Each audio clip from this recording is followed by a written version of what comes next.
Well, this is getting tiring, isn't it?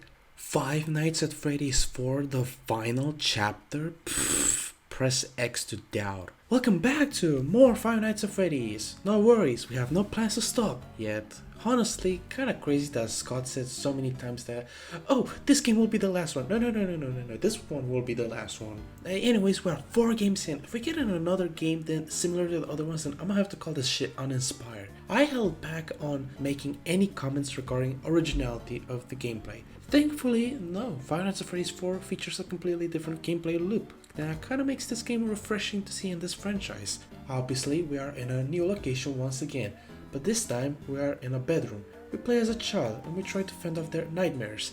Interesting idea, not gonna lie. Although I have to say, what kind of bedroom has 2 doors on the sides? That shit makes no sense.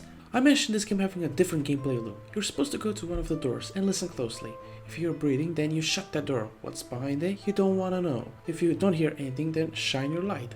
There's a chance that someone might be peeking around the corner. You can also check behind you. There's a bed with a Freddy plushie. Every once in a while, small amalgamations known as Freddles will gradually spawn from one little fella to 3 to a fully grown Freddy Fazbear. This makes gameplay more intense compared to the other games, especially if you play at a higher volume to hear those breath sound effects clearly, because if you mess up, you can say goodbye to those ears. Foxy also seems to be very active in the background, running around the house trying to get in your room just to hide in the closet. If you don't keep an eye on him, then you're dead. And that's basically a brand new gameplay loop. It's easy to understand and takes a while to master, but ultimately still easy. The real challenge comes in the form of trying to survive doing everything I said above, and also making sure you don't press the wrong button like I had in my playthrough. I forgot to I pressed the wrong button, fuck. Oh, god damn it. Also, can I just say, what kind of crack did Scott inhale to even come up with these designs? They're nightmarish and also so over the top in terms of scariness that it's kind of funny. Either way, they do fit as figments of a child's imagination. At the end of each night, you play as a crying child and his misadventures with his big brother. He gets bullied, basically. He's also scared of the animatronics despite the fact that he's celebrating his birthday over there in a few days. I do gotta say, where the hell did he find these people to come to his birthday party when they keep telling you to stop crying like a little bitch? And are his parents aware of his phobia against animatronics? Night 5 introduces Nightmare Fredbear, and oh man, his design looks terrific, which brings a new playstyle on the board. You don't have to listen for breathing anymore, instead you have to focus on locating this big guy and keeping him away from you until 6 AM. He can also spawn behind you or in the closet by simply laughing, although this one also has its own fake. I already expressed how fake Springtrap broke my mind, however I think it's fine here since we are given plenty of time before we are jump scared. Night 5 in general is the boss fight of the game that takes in the form of Nightmare Fredbear, a fun way to change up the core gameplay of the game. The final cutscene, minigame, thingy, whatever, showcases the very famous scene that everyone and their grandma knows about, and especially the specific set of words that were said by a great man once.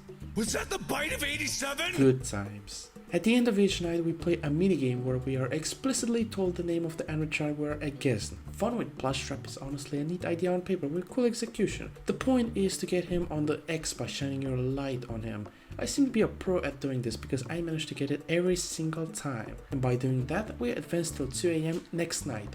I like this addition, it's fun, it's scary, and it's very rewarding. This is the perfect example of risk versus reward I have ever seen in a video game. I'm sure there are other better examples out there, but credit where credit is due. Fun with Plushtrap is pretty good. There's also a Night 7 and a Night 8? Huh? We get introduced to Nightmare in these nights, a more difficult opponent than Nightmare Fredbear, although you ain't fooling anybody, Scott. That is just Nightmare Fredbear, just colored black. This game has the most content out of every Five Nights at Freddy's game. It is pretty crazy. Anyways, I guess it's time to complain about our favorite company. Oh wait, there are no phone calls in this game.